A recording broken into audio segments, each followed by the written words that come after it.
Hey, hello everyone, and welcome to Embracing an Ecosystem Approach for Philanthropy. My name is Marcus Walton, President and CEO of Grantmakers for Effective Organizations. Our pronouns are he, him. I'm really excited to be the conductor of this conversation. Um, we're in for a real treat. Apparently, it looks like we're breaking the internet as we creep into the 200s in participation.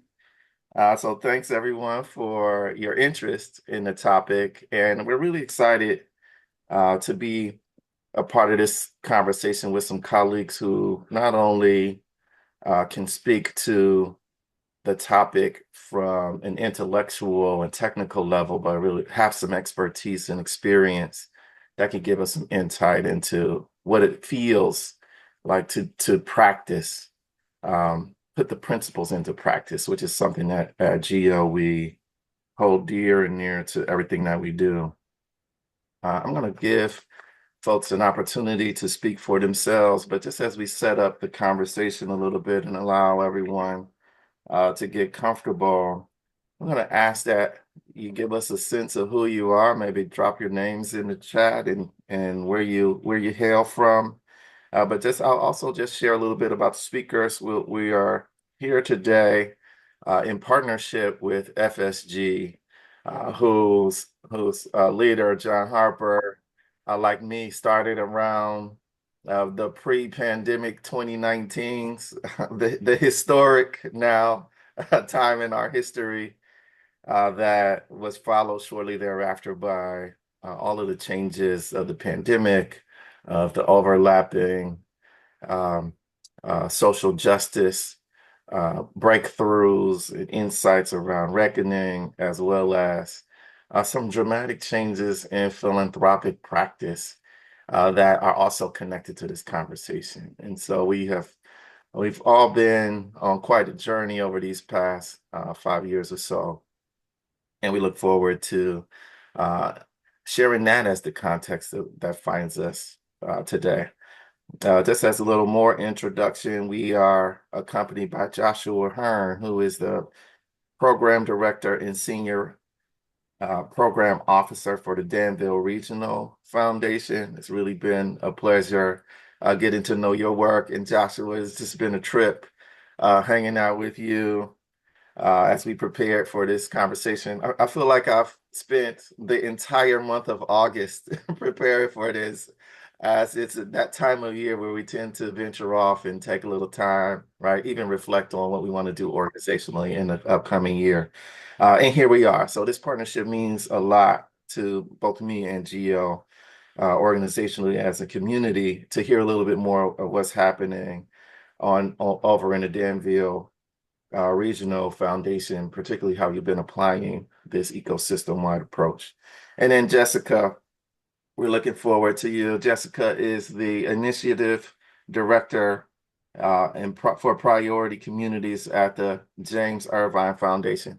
And my eyes, Jessica, pardon me, my eyes are just not as good as they used to be even 10 minutes ago. So I'm going to just not butcher your last name and ask your forgiveness if you will just share your own introduction as you respond to some of the questions. Um, and just for the next minute or so, I'm going to direct you look, just check out the chat. There's so many folks from obviously all over the nation representing grant making institutions, some of our nonprofit colleagues. What I love about this is just like the name implies, we represent an ecosystem for change across multiple sectors, right? The nonprofit sector in and of itself is divided into different categories. But we are excited to uh, be present and again in the practice of this idea that we talk about. To ground us today in the concept of operating as an ecosystem, I'd be remiss if I didn't first direct you to the chat. So we have a question for you. Please, as you introduce yourself, include your name and pronouns, your organizations, and one thing that you're hoping to learn today. So that last piece there, the one thing that you hope to learn today, as well as the pronouns, I guess, naming the pronouns as an act of solidarity for those who often don't have a choice to reveal who and how they are, the identities and categories of being. At Geo, we found it helpful to agree to a set of ways of being to guide any set of conversations. And especially when it comes to ecosystem conversations, how we build trust, how we establish relationships, the intentionality we bring into our work, which is such a core component of any equity work, it's all tied into this. And so my colleagues at Geo are going to drop into the chat a link that you can use. At Geo, we've developed ways of being through our strategic direction process, which we spent the last year and a half uh, organizing, but these are just very intentional and specific uh, characteristics, qualities that we found valuable for generating the kind of trust and rapport that we believe attend developing deep relationships and trust. So compassion and accountability is really about bringing kindness and care and grace to all of our interactions, appreciating that we're all growing at different states and rates. Um, in different areas, and we want to create space for that. We want to be intentional about our agenda setting, which is what you see now. So we take a little time. We believe in you. Sometimes we go slow in the beginning to go faster later, right? We crawl before we can walk. We run before we can leap. We prioritize joy and community building in all that we do. You heard that in my introduction of our panel and the appreciation that I've offered for how we've shown up in the preparation alone for this, as opposed and that's not even getting into the kind of care and commitment that it takes to execute in the ways that we'll hear about. And then freedom to speak in first draft. We cultivate an environment of openness. We listen to hear. We honor preferences and boundaries. All of those will be present in this conversation, and we just invite you all to adopt those as principles that will guide us as we move forward. Okay, let's move to the next slide. I think at this point, I'm supposed to introduce my colleague directly, John, and allow you to speak a little bit to this partnership, this event, and anything else you'd like to share to get us started. Thanks for that, Marcus. And huge thank you to everyone for joining us today. I'm so grateful to Gio and to our panelists for holding space. I feel like the topic of today's conversation is feeling really right, but really resonant in Yeah. today's moment, certainly here in the US, but frankly across the globe, as I see we have some folks calling in from elsewhere in the globe as well. My colleagues and I wrote this term called the ecosystem approach to philanthropy. And it feels important to name that, as prepping for today's call, Marcus alluded to this.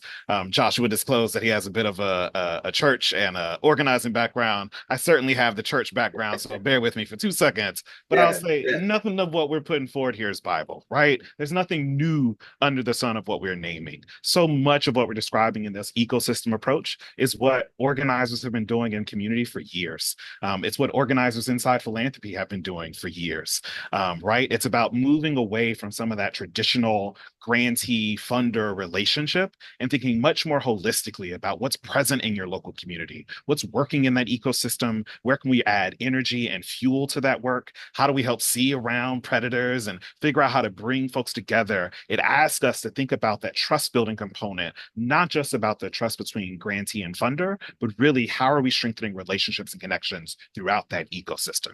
So again, I'll say this isn't about ecosystem approach versus trust based versus collective impact or any of those other fun words that FSG and many others have helped to create over the course of the past few years. I think this is really about understanding practitioners who are doing this work day to day. What are some of the examples of what it looks like to live into these things? What's been challenging? What's working? And how do we have a real talk conversation about how we invite more folks into really advancing their philanthropy in this way?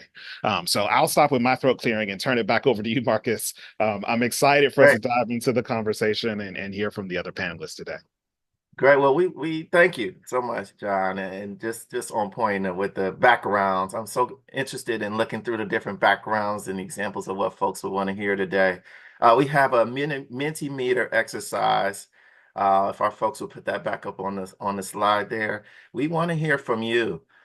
in the audience as we, not just the panel, but we want to know as we go into this, when you think of your local ecosystem, who are some of the other players who are also working towards the same goals, right? So, and as we collect the information, get a sense of how folks are thinking about, again, the question of when you think of your local ecosystem, who are some of the other players who are also working toward the same goals?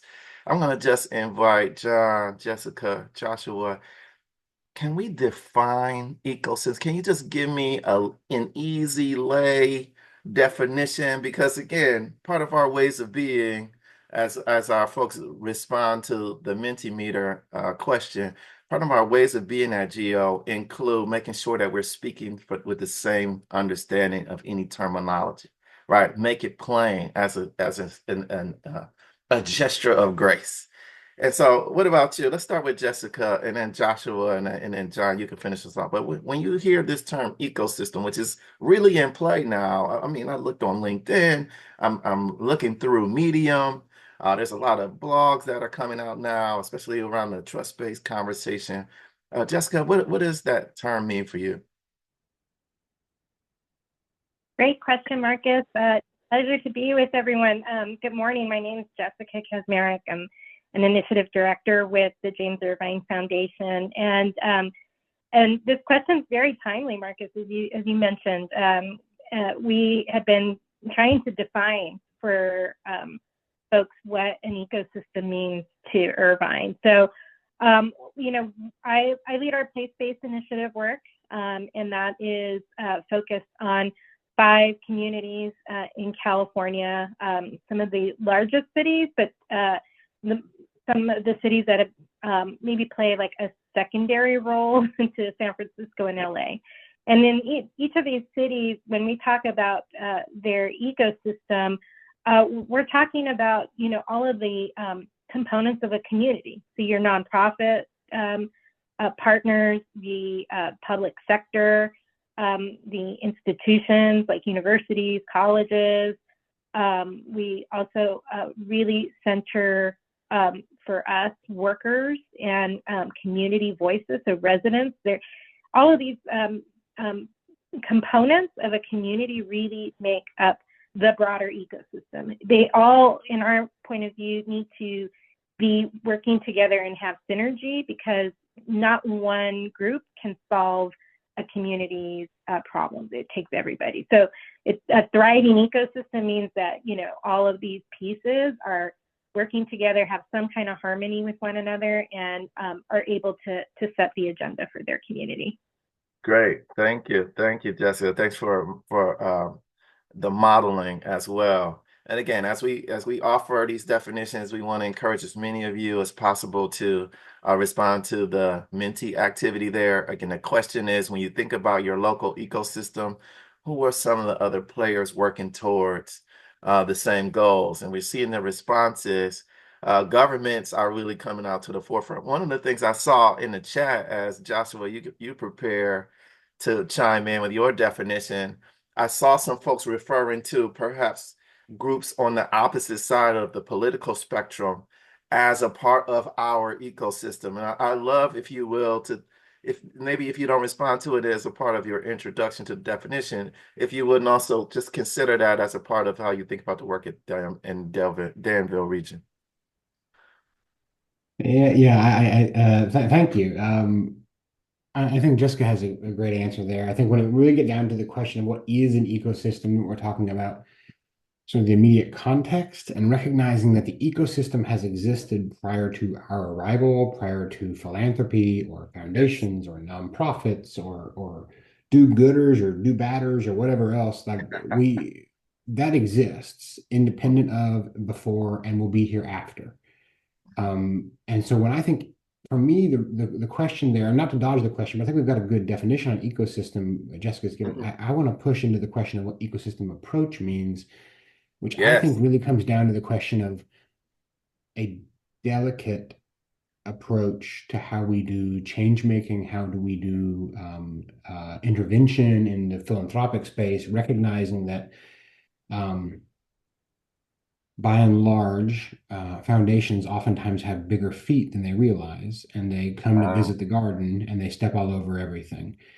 And so recognizing that our work has to be empowering the people who are already leading, has to be connecting to the people who are already present, and to recognize that nobody has been sitting around waiting for us to show up.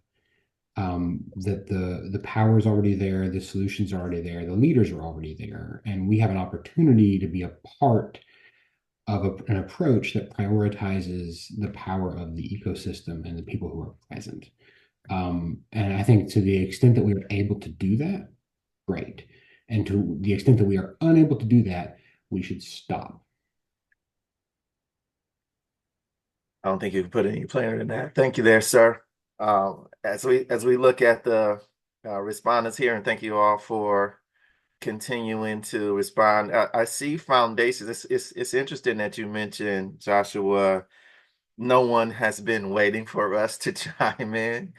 And yet when we look at the picture from the Mentimeter, we see foundations, funders as being one of the more prominent groups or terms that come up in terms of ecosystem presence. And so there's some I suspect some contradictions here. We see business, we see nonprofits, we see the different designations across the different forms and structures, even organizers. But this group of government, funders, nonprofits, business, organizers, foundations, communities, local governments really starts to me to bring to life what you each have described in terms of ecosystem. And so thank you for, again, all of you who responded. Please continue to respond. Continue to keep the chat activated. I'll be using your insights and feedback, your requests for particular issues and topics to cover from what you put in the chats there. So we want to keep this conversation alive. But we also want to move deeper into our conversation. Right? Let's go directly into where we are. John, were you going to offer something? Before we move, just the one thing that was Yes, coming up for me as I reflect on the stakeholders listed on the slide and some of what yes, Jessica and Joshua named. I think yes, some of the ecosystem approach is being mindful of the relationships or lack thereof between those stakeholders yeah, as yeah, much as we are focused on direct interventions, direct policy efforts, or any of the other levers that we might choose to advance change. There's, yes, all beautiful. those things are critically important. And the question And is, who's the steward? Who's thoughtful and reflective about those connections and relationships between all those diverse players in the ecosystem? If we can prioritize that in the ways that I think Joshua was naming, I think that's the invitation for folks to consider in this ecosystem approach. Sorry, I just wanted well, to connect no, those no, two. no, John, stay with that. Let's go a little deeper there, sir. I'm going to ask each of you to describe. Let's get into the how, and let's talk about like how does your work really support this notion of social impact ecosystems driving or supporting or facilitating change. And a term that came up in the chat that we didn't emphasize as much in our introductions is power, right? In every relationship, there's a set of dynamics that we describe, whether intentionally or implicitly, as power. So each of you has had some really deep and interesting work, slightly unique across the different organizations. Maybe you can offer some insights to just start us off of what that process has involved for you. And either of you can start. I'll start. So Marcus, you're absolutely right. It does. It's about relationships and power. And for the James Irvine Foundation, as I mentioned, we're a California statewide foundation. We have offices in San Francisco and LA, but our place-based work is really focused on inland California, places where we don't have a physical presence, right? And so for us, our work has really been about ensuring that we are coming in as partners and that we focus first on relationships and knowing that we don't live and work in the communities that we're doing our grant making in. And so we need to be listening and following the lead of those who live and work in these communities. And as Joshua mentioned, this work has been happening long before Irvine was providing grant making dollars to the communities that we're in relationship with. And so we really recognized that we had to change the dynamic, not be a foundation that's coming in with we have answers to your to your challenges, but more along the lines of we know you're working on these issues. We know that these have been communities that have been underinvested by philanthropy for generations. So how can we, shift the relationship so that we are following and ensuring that we're in helping to capacitate the work that needs to be done to address the challenges that the community is trying to address. So that's been really about that's how we approach our work. That's how we sort of envision social change happening. It really has to be led by those who are living and working in the community and know their community best. Okay. Okay. Great. Great. How about you, Joshua? Yeah, I think that obviously we're in a widely different context from California in sort of the mid-Atlantic south of Danville, Virginia, and the region around us, right? But I think a lot of it is analogous, right? That we want to approach this obviously on the foundation of relationship, but in our approach, we're building out these bodies throughout our region that are empowering local contextual leaders to make the decisions about what affects them directly, recognizing the power that they have, and then following the lead of those bodies, which is for philanthropy, I think, oftentimes perceived as a risk. But I think that in this case, risk is a currency that we can trade in to help to increase the power of directly affected people. I come from an asset-based community development background. And so if you haven't already picked that out on your bingo card, you can go ahead and Josh is an ABCD nerd. The ABCD pieces of this, it really comes down to as we do it, we try to avoid those. I try to push away from the deficit questions as we're starting to build out these communities, because every time we have that meeting, we say, I like to remind people, I know you've all been to a meeting where you talked about what's wrong and busted and broken in a place that you love, and then everybody went home after that meeting and said, "Gosh, I feel like we really did something today," and then nothing happened, right? Because you can't build anything on a deficit. And I think that philanthropy oftentimes is very guilty of prioritizing the deficit approach. I think that short-term funding models are built around a deficit approach. I think interventionist funding models are oftentimes built around a deficit-based approach. I think that ultimately, though, I was raised with the saying of you'll either take time to do it right or you'll make time to do it twice. And I think that good community development work, good social impact work, good whatever you want to call it, is oftentimes slower and much more relational, much more personal, and much less efficient, but it works. It works and it's good, and we have to then slow down, right? We have to take the time to do it right. And then also be willing to adopt the risk necessary to believe that taking that time is not wasting that time.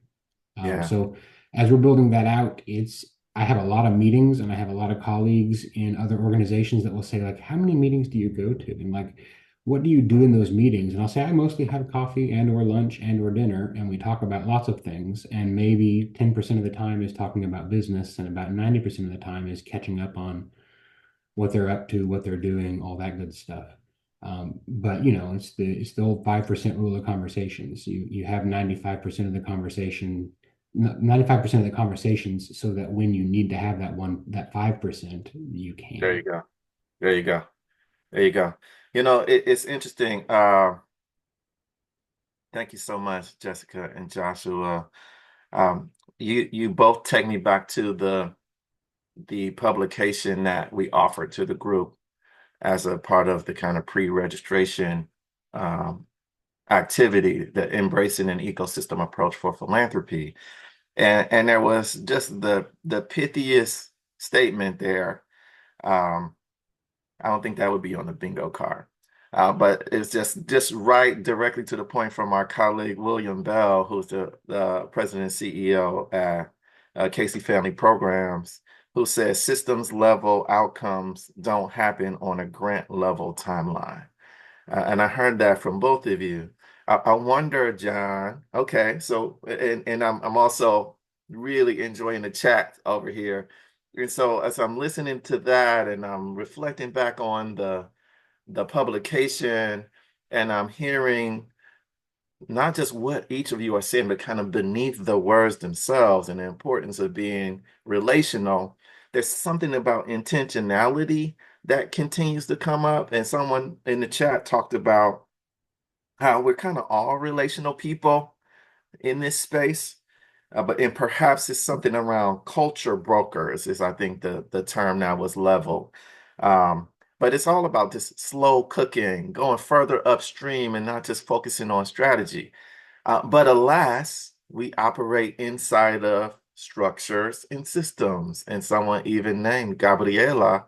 Oh, shout out to Gabriela. I didn't even know that was my Gabriela, who's on the Geo board. Thank you, board member, who talked about the dominant cultural norms and values that have really formed these systems that we're attempting to reimagine and restructure and really shape the behaviors. And so, John, as you respond to the question, maybe you can give us a little sense of um, how is this, how is this, how do we support these groups? How are we attending to power within this ecosystem shape for change with the presence of these very real and sometimes invisible dynamics that are influencing not only the outcome but the experience of human beings operating in relationships. So even the quality of our relationships themselves are being influenced by these cultural or mental model, as you said in the publication, these mental models, these mindsets and attitudes that are sometimes symptomatic of dynamics that really work against us deepening our connection. Yeah, you said a lot there. So let me think about sort of where I would start this conversation.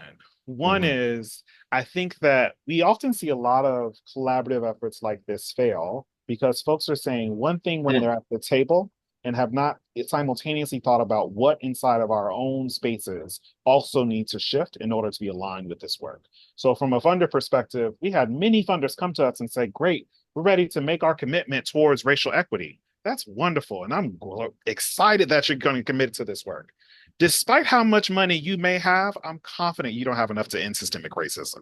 So if we're only looking at systemic racism as our measure, we're setting you up for failure from the get, right? And so the question then becomes how, if we're not going to end systemic racism tomorrow, what is the measure of progress that I can pay attention to a year from now? What Mhm. is that first step? If it can't get us all the way, what is the best next step? How do we acknowledge our progress and our quick win along the way and then figure out what to do next? What many Mhm. would say is that one of the most viable first steps is actually the creation of the spaces and tables where folks can come together and do this planning. So I would say that's sort of nugget number two is that this doesn't just happen by osmosis or because we will it. That's right. The thing that's most difficult to find funding from if you're in the midst of running your nonprofit organization is to how do I find space and administrative costs and funding to actually facilitate this coordination that we That's all right. agree is important, but I got real needs, real mission, real salaries over here at the same time, right? And so how are we creating and facilitating and incentivizing those spaces where folks come together to do this planning work? Are we Mhm. funding that appropriately? Do we Mhm. bring that sort of distributive systems leadership mindset of keeping folks at the table, of being mindful about power, of so many of those dynamics? So, two, I would say that's a resource thing. That is legitimate skill building thing. It doesn't just Mhm. happen because we want it to or organically. So, So back question to that would be intentionality again. Okay. exactly how are Okay. you explicitly leaning into it? Where is your funding of the inclusive collaborative models in addition to the direct service work you're doing? If we're trying to get at a policy effort, how are you creating spaces that are actually generating multiple and diverse perspectives towards those policy efforts that you might be sort of generating? So Hmm. one would say, let's get real about what an interim metric would be. Two, let's get honest about actually resourcing this work. And I think my third would be, how do we think about not just the funding role that funders will play, but some of Yes. that connective tissue inside an ecosystem? So, as a concrete example, we've been from the West Coast in Cali, we got sort of mid-Atlantic, East Coast over here in Danville. I'll offer up a St. Louis, so middle of the country example. Okay. So we have a funder in St. Louis that is committed to funding what they call civic infrastructure, the spaces that actually bring folks together. But importantly, the challenge in St. Louis is it's a lot of folks at decision-making tables that are at those tables all the time. Your anchor institutions, peer funders, your big businesses, et cetera. And post-Ferguson, pre-Ferguson, truth be told, it's a whole bunch of organizing tables everywhere, right? Folks are doing legit good work and moving it forward constantly, despite the fact of not being well resourced and not having all the opportunities. Now, the question is, are those two groups ever going to have spaces to come together? Right? Like, where is actually the space where you connect your region's professional class, your business class, your civic leadership, your grassroots organizers, and importantly, folks actually in community? If we're not thinking about spaces or ways to connect aims across those groups, not always saying it's going to be hunky dory and at the same table, but we have to be mindful about those relationships in our ecosystem. So it's a bit of the cross sector perspective. So I think I landed on three things. One, how I do you make like sure it. that you have some of the interim metrics? Two, how do you ensure that you're actually resourcing and funding this? And then three, be reflective about your power and where you could bring some of those perhaps folks that wouldn't otherwise feel comfortable at the table to the table. Do you have an opportunity to create space in that way? All right. Thank you, John. Thank you. I tried to dangle a little I won't say red meat, I'll say a little tofu steak in front of you there to get you rolling and you went right after it. I want to ask Jessica and John, Joshua, just kind of based on what one of our colleagues, several colleagues are keeping the Q&A active, which is so great. This feels so interactive. I wish I could just see all of the people, but I feel like I'm getting your thought bubbles and captions in real time, and it's really shaping the conversation. John set us up in a really good way to talk about the various ways in which funders can share power, build power, invest that go beyond just the funding. One of the panelists, several actually, asked questions about the size of assets in relationship to the size of the ecosystem. And that got me really interested in Jessica and Joshua, the places and spaces in which you operate and the size of your initiative. So Joshua, you being in the rural context. So now we're getting into structured constructs again. But there's all of these narratives around what it means to be in a rural context. And I'd love for you to speak to that and also talk about the size of assets in relationship to the size of the ecosystem that Danville Region Foundation operates. And Jessica, if you will also do the same about Irvine's work, particularly about 7 years and $135 million of investment. How does one do that with all of the different challenges associated with our work? We know what we bring in terms of our individual values, but the system itself hasn't necessarily caught up and doesn't necessarily reflect in earnest the conditions within which we operate. So how has each of your efforts navigated that? Maybe you can even start to give us some insights into what have been some of the challenges and how we might think about that ourselves.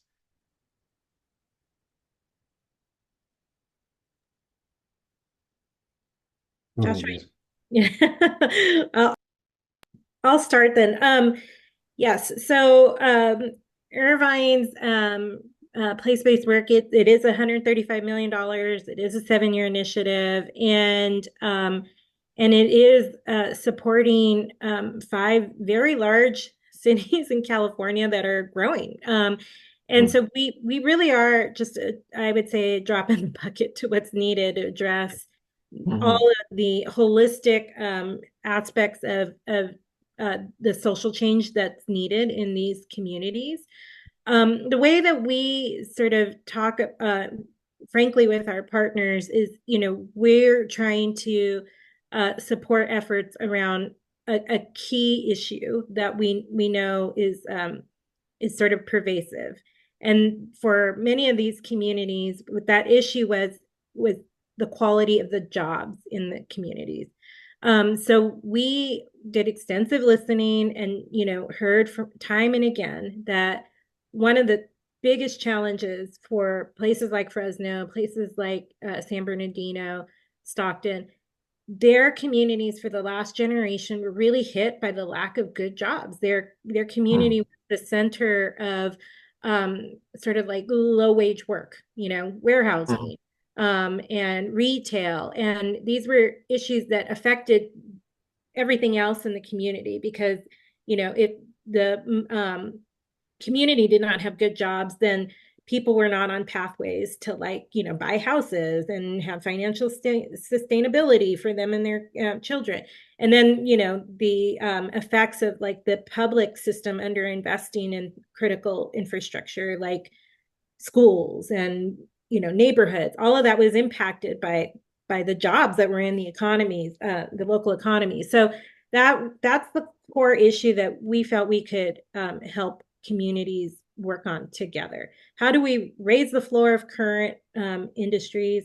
And then how do we plan for the future? Because these communities that we're working in are also now at the front line of climate change and automation. And these could be even more detrimental economic impacts to the communities, but they could also create more opportunity if the agenda is being set by community and community is prioritized in terms of the outcomes. And so that's the kind of capacity that we're helping folks build and that's the kind of collaborations that we're helping to support, is people coming together and ensuring that the future of work looks very different in their community, that it's investing back into their people, into the infrastructure, and that workers are mobilized and have voice and power in shaping what happens locally. We also then, recognize that this is just one sort of issue. Housing is another big concern. So how do we partner with other funders in these places to ensure that, we're able to coordinate and align funding and then help catalyze, additional investment in place. So then that way it is not all reliant on, Irvine funding and support, but setting up the foundation for a lot of collaboration, even within funding partners.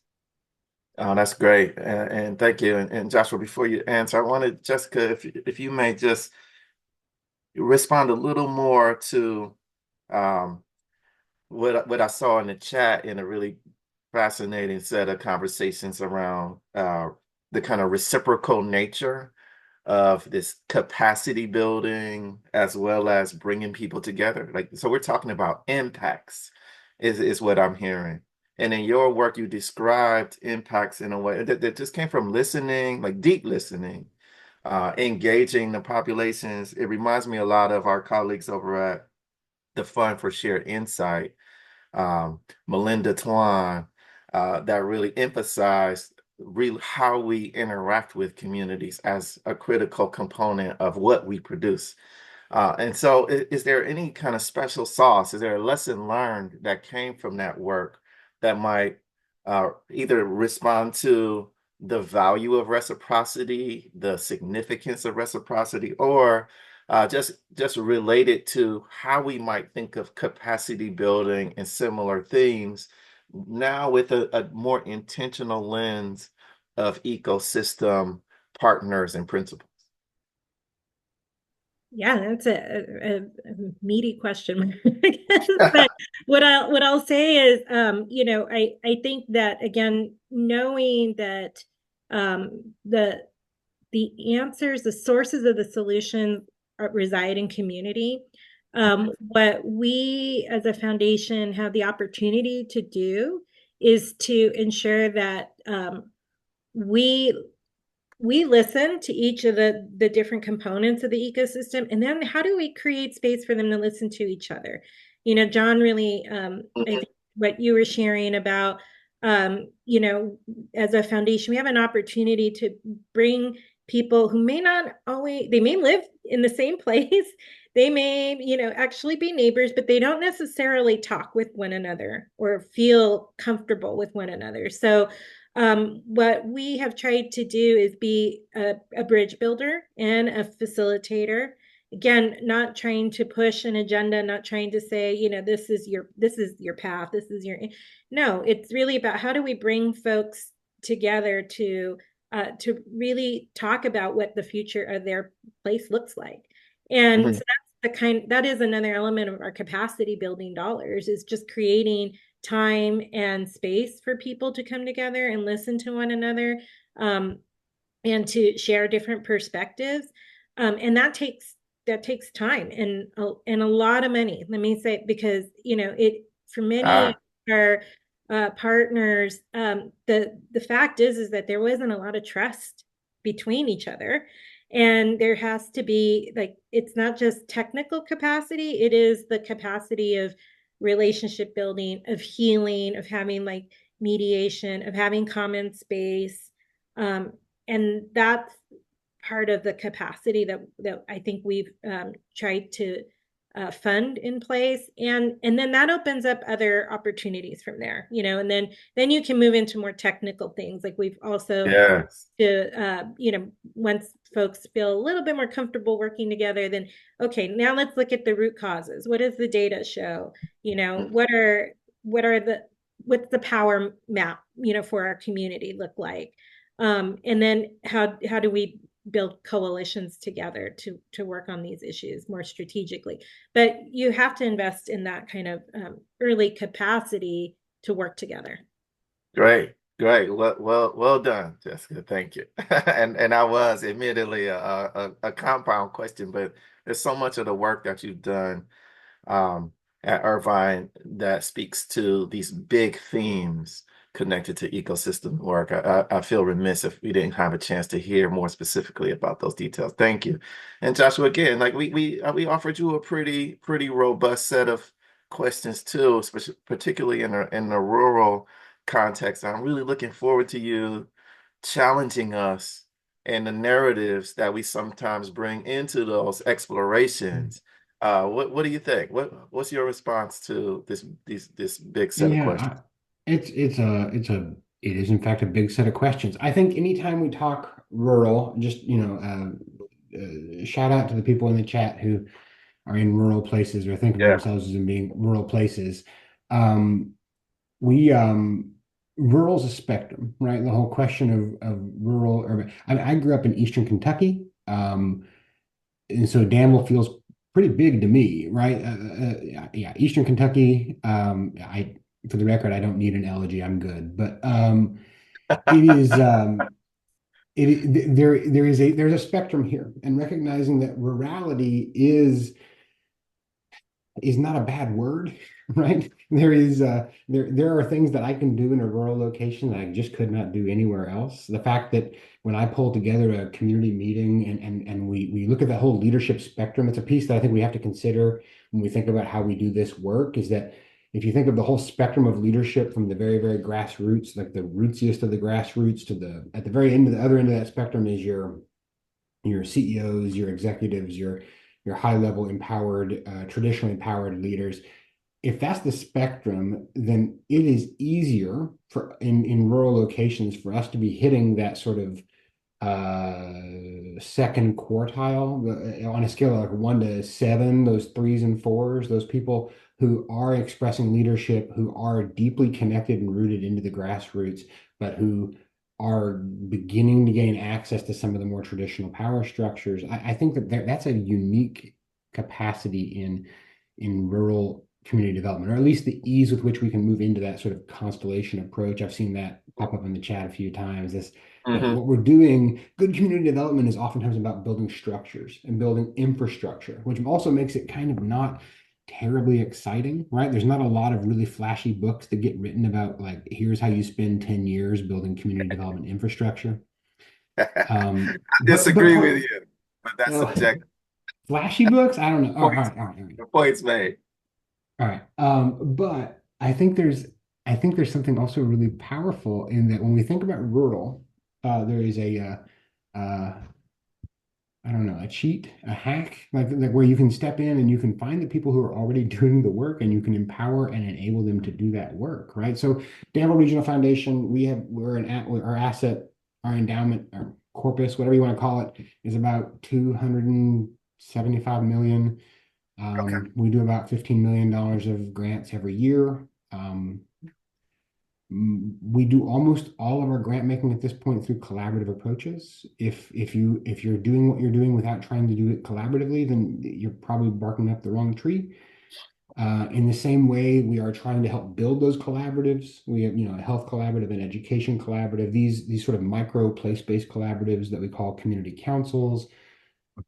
We we want Yes. ultimately every grant that comes before our board to have started in a collaborative and to receive the input, the recommendation, the endorsement, or the declination of Yes. the community before it ever arrives at the board. And frankly, as someone like with a troublemaking background, I'm looking forward to the day when a community council has made a recommendation to say you absolutely should fund this. This is a good thing. It belongs in this part of the region. It is critical.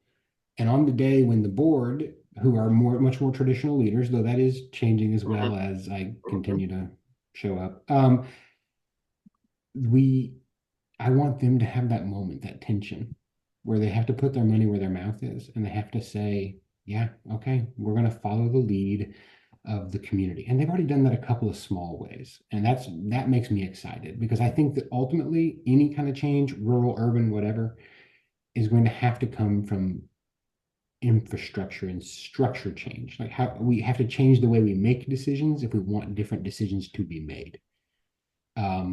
And so I think Yeah. I have now rambled a bit, but No, no, anyway, no. No, Joshua, rurality. You actually you're wrestling with me. Like I'm really grappling here with these narratives around rural that I feel sometimes are counterproductive to um, fully living into an ecosystem approach, i.e., making invisible of immigrant populations that we know the data shows move through rural populations disproportionately to other groups before becoming a part of the civic infrastructure, if you will. And so those are real implications. And when we start to look at racial constructs, if we only think of rural populations, right, in terms of a whiteness and a gender, then again, our strategies are already biased by inaccurate portrayals. And so I appreciated you taking the time. Your entire set of comments to me have talked about the importance of slowing down.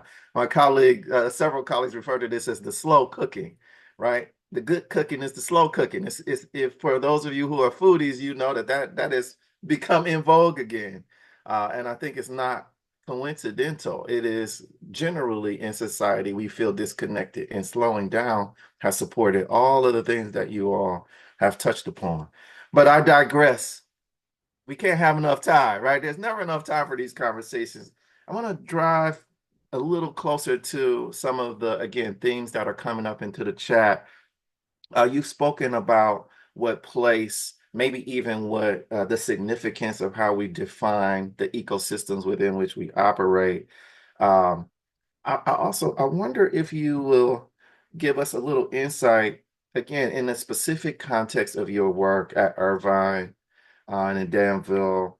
Like, how did you decide around learning and evaluation goals. Like John touched a little bit about on learning earlier. And John, you can jump in here too from examples from your work at FSG. But like just what there's a lot of us that want to know, like, what did it take to move your organizations in these community-led ecosystem approach ways of doing the work? This is not something that's just either common or even well known enough to support, like without making the case, right? This isn't something that just makes the case for itself.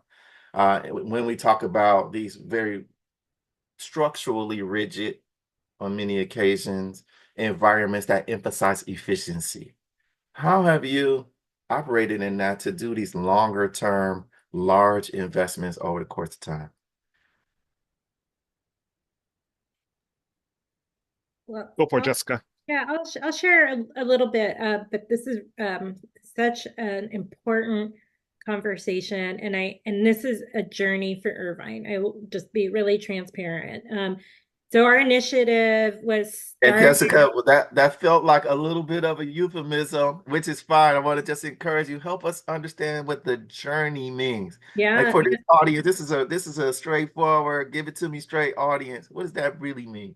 yeah. It's a Well, safe space. We're all holding I'll be space. honest. I'll be honest. Because I sit with this as the initiative director. So our board approved this investment, this commitment for 7 years, 135 million in 2020. It was February 2020. We went into lockdown like 2 weeks later. So at the start of the pandemic, and our board at the time was still very concerned about accountability. What is accountability? But accountability and impact. And their lens into that is the resources that Irvine has are to benefit, in the state of California, people of California.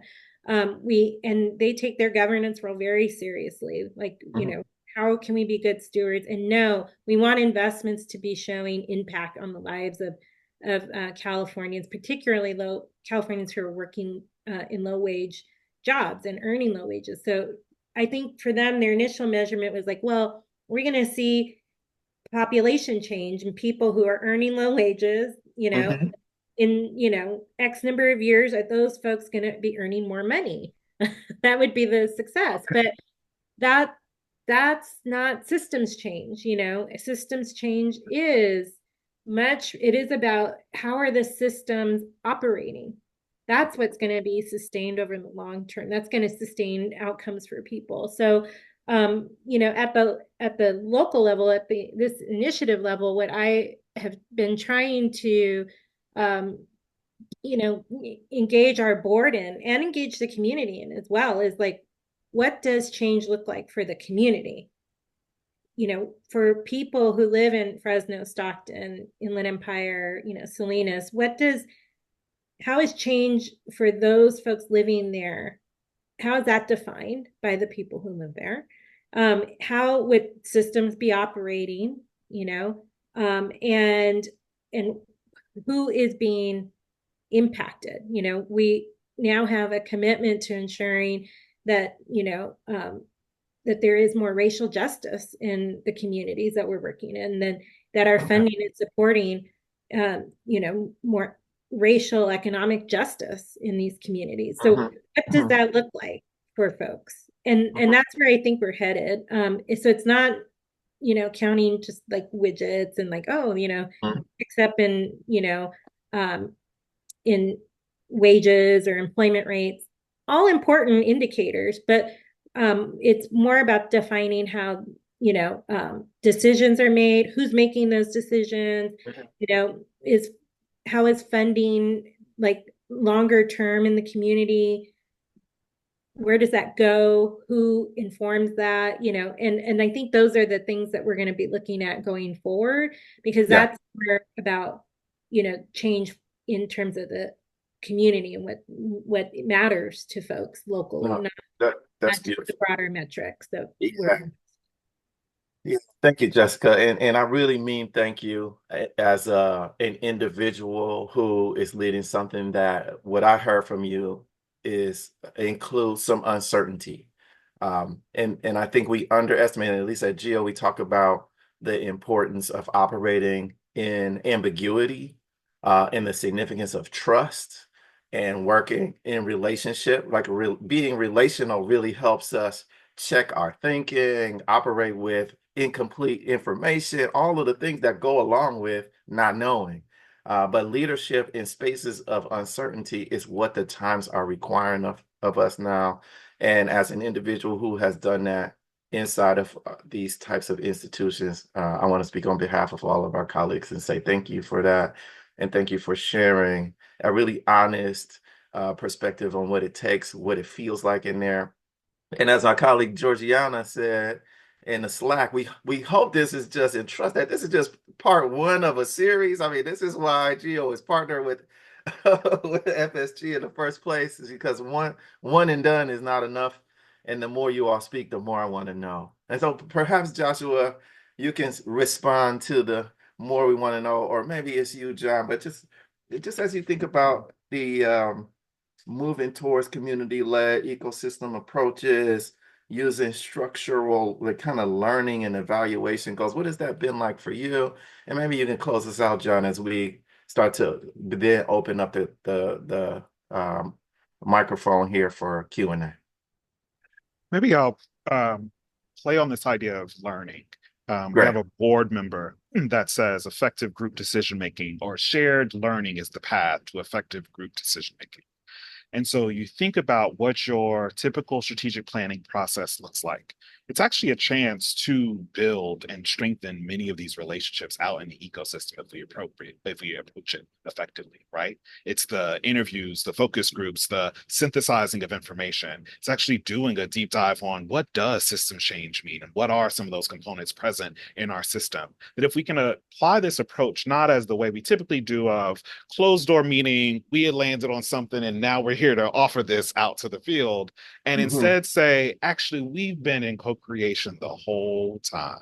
Right? Ah. The community is aware of where the foundation was going because the community had a voice in where the foundation's going. I'm not suggesting that all boards are ready to sort of turn all power over, but I would argue to the point that we've been naming in this conversation, if the strategy is developed in partnership with community, not only is it more likely to be implemented effectively, it's actually more likely to actually achieve the success, right? So Mhm. we're doing this to ultimately work towards our long-term goals. And so I would say really focus on this learning component. The learning component shows up as much as it does on the trustees and funders getting ready to show up in this space, as it Mhm. does, frankly, to ensure that folks want to stay around that table while we're there.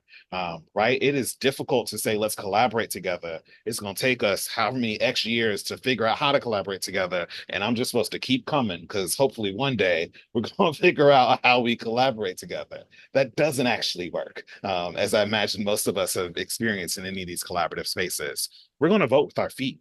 And so if we're thinking intentionally about the ways that these collaboratives are adding value right now, so thinking about the ways that we are learning and growing as we're figuring out what we do in the work together, that takes Mhm. time. But I think let's be mindful about how we're resourcing that time, how we're spending that time, and sort of celebrating those learnings and those lessons along the way. To the point named, I think then when the difficult decisions come up, they're much easier to navigate. So what I see Mhm. often when funders take this type of approach is interim, sort of year 1 through 3 metrics. I'd be fascinated to know what the folks at Irvine have been paying attention to. But we often name things like, is the infrastructure in place at a rate that it didn't exist? Have there been new partnerships spurred that folks wouldn't have otherwise come together? We might Yeah. do some interviews and Yeah. other things that helped us to contextualize the data. We are tracking the big population level metrics because it's important to be mindful of it, but because we understand systems, we realize that before I see movement there, I'm much more likely to see collaboration present. I'm much more likely to see these set of stakeholders who previously weren't connected present at the table. Or there's a new sort of shared research and understanding of needs in our community. There's all sorts of elements. The researchers out in Cali, Manny Pastor and Chris Brenner, talk about Mhm. the epistemic learning community, right? Those spaces where these groups come together and have a shared view of the challenge and a sense of shared destiny together, that's what actually sustains this work more often. That's what highlights the difference between success or not. So as we're thinking about getting folks prepared for this and the measurements of and learning elements of it, question really is how strong is the infrastructure, right? Like how many It's years can we yeah. focus on strengthening that while we're still seeing services being delivered? Hopefully, we're still developing the policy wins. All those other components are going to come, but we're really intentional and thoughtful about strengthening the infrastructure and having that be a component of the outcomes. It's as much output, frankly, as it is outcome in There we this way. go. Think about it effectively. Yeah. Yeah, you talk about something that's not a one and done effort. As much as you broke that down, John, there's so much time and energy that goes into helping folks resist the traditional orthodoxy around evaluation. That this too becomes another exercise in complexity. I was kind of reaching for complexity when I spoke about uncertainty. But Joshua, just want to give you a chance if you want to respond before we go into the Q&A. And folks, for the Q&A, there's a box that is highly populated with way too many questions for us to be able to answer today. Our commitment is that we will use these questions to drive ongoing conversations. This is core to what we do at Geo. And this is an amazing opportunity for the partnership between Geo and FSG. John, I'm looking forward to circling back after this and really touching base to explore some possibilities with you and the team. But Joshua, while we're here, and folks, we're going to take about 10 minutes afterwards for the Q&A. But just any final responses to either what you've heard there or the multiple sets of conversations taking place in our chat with our Yeah. 300 participants. There's a lot there, right? There's So still a lot much of there. meat left on this. There's still a lot of meat left on this bone. A lot of. I think that oftentimes we talk about what is our strategy for community, when I think that really our strategy should be community. And it's not just that we want to do good community development Yeah. because that's a good or kind or charitable thing, which I think it can be those things, but rather also because it's just pragmatically effective. It works. I tend to go along a lot with Howard Thurman's work and the Ah, idea that ultimately what we need to be doing is building context in which people can encounter face-to-face relationships of gross equality, and that when we get people to spend time with each other, what we find out is by and large community forms. That really is just the secret mhm. piece. And I wish there was some uh, uh, easier way to do it, but really it's getting people together to spend time with each other. Um, and reminding them that you like people for the most part. Mhm. And then I think it's also, I think, for foundations, for philanthropy, for institutions. Again, I'm an ABCD guy, so you can put as much shade on the word institution as you want there. But for institutions, it's important for us to recognize the power of decentralizing ourselves in the conversation and to decentralizing power. Ultimately, power is the only thing I know of that is multiplied by being divided, right? That when we share it and break it down and send it out of our silos and centralized locations, we don't actually lose it. We just increase it throughout the entire context, the system, if you will. And so I think that that is the thing that, as we think about how to measure all this, how we think about the evaluations and I do think we have to recognize that, like, some of this stuff is not quantifiable, right? You cannot quantify Oh, qualitative community development. You can try, but if your dissertation advisor is any good, they will not let you make quantitative data out of qualitative data. That is not mixed methods. That's just sneaky. But we have to turn the evaluative pieces internally as well, and to recognize, to ask ourselves the question of not only how are people, the people that are reporting to us as a foundation, the people that we funded, okay, yeah, we should be paying attention to what they're doing. We should also be paying attention to what we're doing in the system, in the context, and what our role is adding or taking away from community power, right? And so, yeah, that's a bit of a dodge, but again, I don't have so much time here, y'all. Yeah, yeah. Um, yeah, like you said, so it wasn't a dodge. I heard it as a summary and a to be continued, as some of our colleagues are saying in the chat. I too appreciate the truth. You know, um, there are two big questions. You talk about not a dodge, right? What that pulls me back into is the responsiveness, the intentionality of this work that we're referring to, right? It's implied in ecosystem that we're being responsive to the environment as it emerges in real time. That something is, there are conditions that are being created through our interactions, right? All of those relationships that y'all are talking about. So two topics have really surfaced of late in the broader landscape of ours that we're going to shape a couple of questions around, and we just have time for two. And like again, we promise to use these very real questions to guide ongoing conversations on the geo side, and hopefully in partnership with FSG. But one of them was related to this kind of backlash, this era we're living in, where there's a backlash to DEI. And we can't get so really deep into it, but I just wondered if there is something that you've noticed inside of your ecosystem work that would be a resource for individuals as leaders or facilitators of change, or organizations that are doing the important work within these ecosystems to respond to the conditions in our communities. Like, how might we draw upon these principles in practice to preserve ourselves against this backlash, or perhaps even overcome it altogether?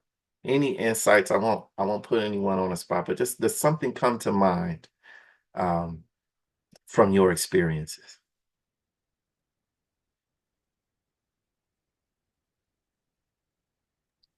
I'll offer up two things that I think come to mind for me. I invoked the folks from St. Louis, and so this quote comes from them as well, which is, I think, the acknowledgement that ecosystems have predators. So part of Yes, this focus on relationship building that we've been talking about throughout this conversation is actually preparation for the predators, right? There will always be forces, well-intentioned and sometimes not, oftentimes not, that will try to break apart some of this infrastructure, some of this civic building, some of this relationship building. If we are not thoughtful and intentional of solidifying that on the front end as we're in the relationship building, so that when those pressures come up, that competitive opportunity for a grant, that negative op-ed about a piece, that funder that decides they don't want to play anymore at the table, all of those things should be expected because that's the nature of human interactions. So I that's think right. the question then becomes, how are my relationships thoughtful and intentionally built so that we can withstand some of those attacks? Again, attacks feels like a strong word, but I think in many communities across the country, that's exactly what they feel like. So one, I would say, how are we intentionally preparing and building our relationships so that we're ready to withstand back in? Because the predator, the risk, the threat in the ecosystem is constant. It is real. And so we have to be intentional and mindful of it. The other thing I would say is I think in this moment, folks are going to make a lot of choices that make sense for their organizations. I can think of a few different scenarios where there's a set of funders who are saying, I'm going to shift my language because I want to make sure that my dollars are flowing.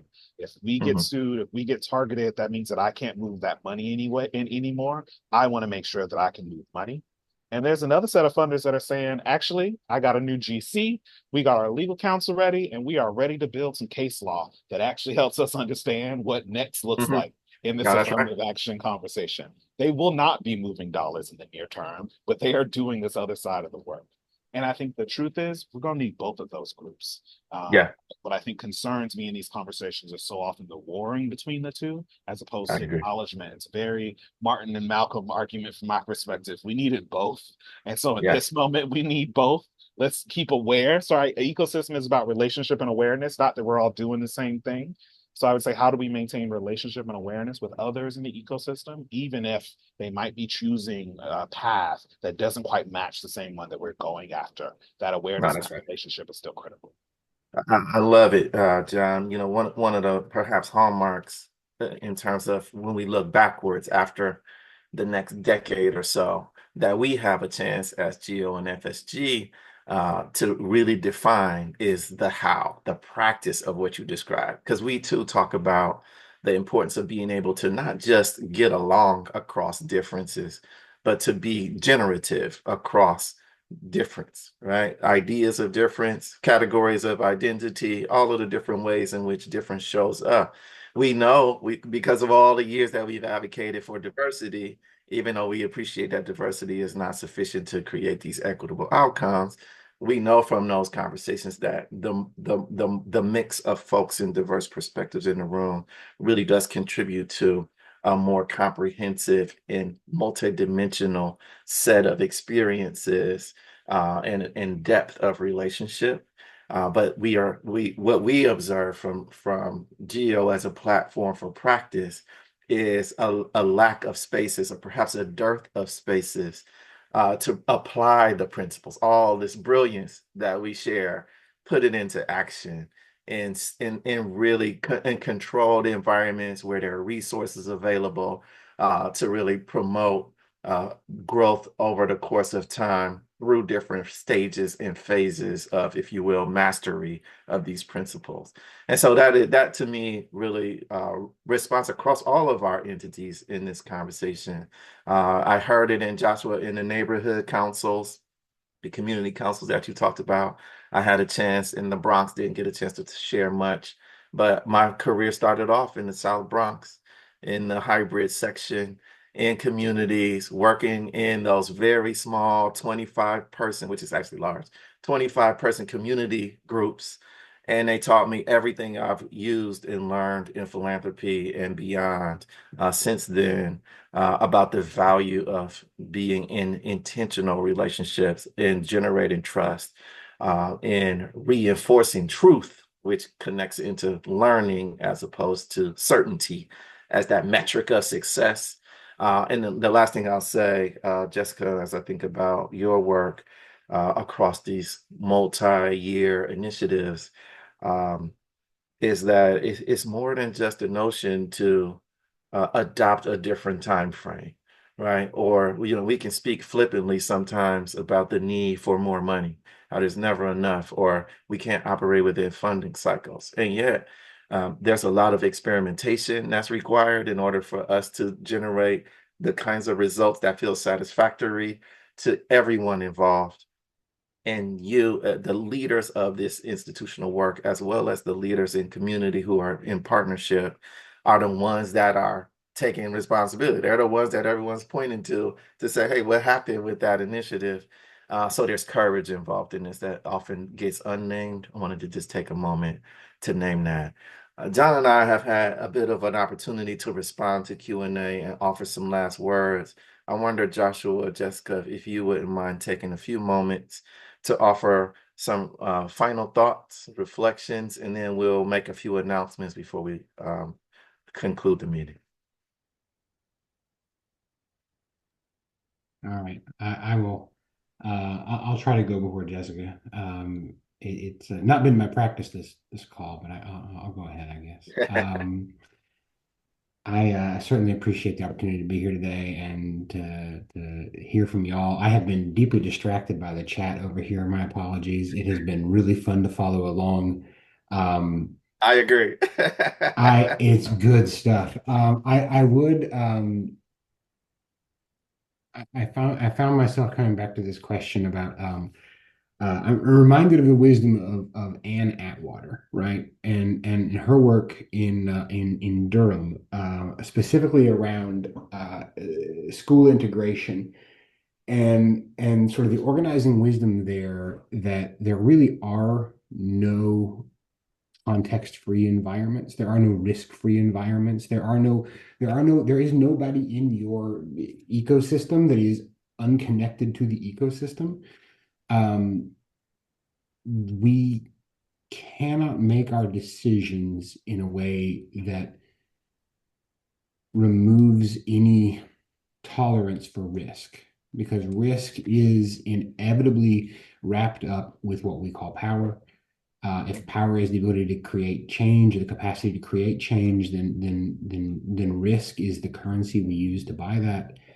And that is true whether you're a foundation or um, whether you're a scrappy nonprofit. Like I've done that too, right? It's recognizing what those risks are and willfully assuming certain risks, whether that is, as you know, we talk about DEI backlash, as we talk about all of that, or whether it comes down to the question of like the reputational risk, or the social risk, or the financial risk, or any of these are all kinds of risk, and recognizing that this is frankly how we become integrated. A lot of people are asking this question about like how do you know when in rural context, Yeah. when you're truly rural, Yes. well, our thing has been forever, has always been, you will know you're part of the neighborhood or the community or whatever when you suffer when it suffers, and when you celebrate when it celebrates. And the Mm, reality is mm. that all too many of us don't know when either of those things are even happening, right? Wow. And so we have to think about, and here's the Eastern Kentucky. I mean, sorry, y'all. It's solidarity forever. If we cannot build intersectional solidarity, if we cannot move forward recognizing that suffering and risk are not burdens to be eschewed, but they are opportunities to be taken up, um, then we we severely limit our capacity to make anything like meaningful change. And Beautiful. we will inevitably find that the powers that be are more than happy to let us just keep shuffling the deck and never deal the cards. Beautiful. Beautiful. Thank you, Joshua. Jessica. Wow, I'm not quite sure how I can add to that because it's such a powerful sentiment, Joshua. Thank you. I'm also just amazed at the engagement in the chat, and really want to thank FSG and Geo for convening all of us today, and for this great conversation. There's so much more to talk about in doing this work with my colleagues, and I'm just grateful for this opportunity to scratch the surface. I think at the end of the day, we started off this conversation about like ecosystems, for me, this work really does come down to people and relationships and trust. And I think that is what is essential to sustain, even during times of backlash and risk, which we, are seeing in so many places. And it's not just about, the foundations, like building relationships, but again, ensuring that, we're helping communities sustain their relationships, and double down on the trust building that's needed during these times. And so that, I think that's the thing that I would say we just want to make sure that we have an eye to, is how do we ensure that we're continuing to invest in people, and centering racial equity and racial justice, and not being afraid to talk about it, and to support those leaders and communities who are talking about it, and being bridge builders across different perspectives, and across um, different ideas, but still with a commitment to seeing their community better off for everyone, and especially Mhm. for those who've been systematically affected. So that all means like doubling down on the relationships and the trust and the conversations, and all the work that it takes. So that's That's perfect. Perfect. Thank you all. Thank you all for joining in the chat and thanking our partners at FSG, John, Jessica, Joshua. Um, I love, Jessica, that you talked about being afraid or being scared. At GL, we talk about like be afraid and do it anyway. That's the value of being in relationship and community. You don't have to take it on by yourself. You're not going it alone. We know that together we can go farther. It might take a little more time, at least on the front end, but over the course of time, we begin to produce exponential return and results. A few housekeeping or announcements as we close out. For GEO, we have on August 21st a community-driven philanthropy remote learning series webinar. This is one of our tools for cohort learning. If either of you, anyone in the audience has found interest in there, I see a lot of it in the Q&A and chat in the kinds of topics that come up. These are participant-driven conversations, right? These topics, we create space for deeper exploration across place, across designation of your role inside of institutions, even across your institutional affiliation. We encourage you to check that out on the 21st. And you see the 25th, we have equitable, meaningful board meeting. There we have some ongoing conversations around governance. September, again, remote learning series, but on October 1st, I just want to close out on our end with a culture workshop. It's in Durham, North Carolina. We actually will be in Durham this year with our own learning series 2025.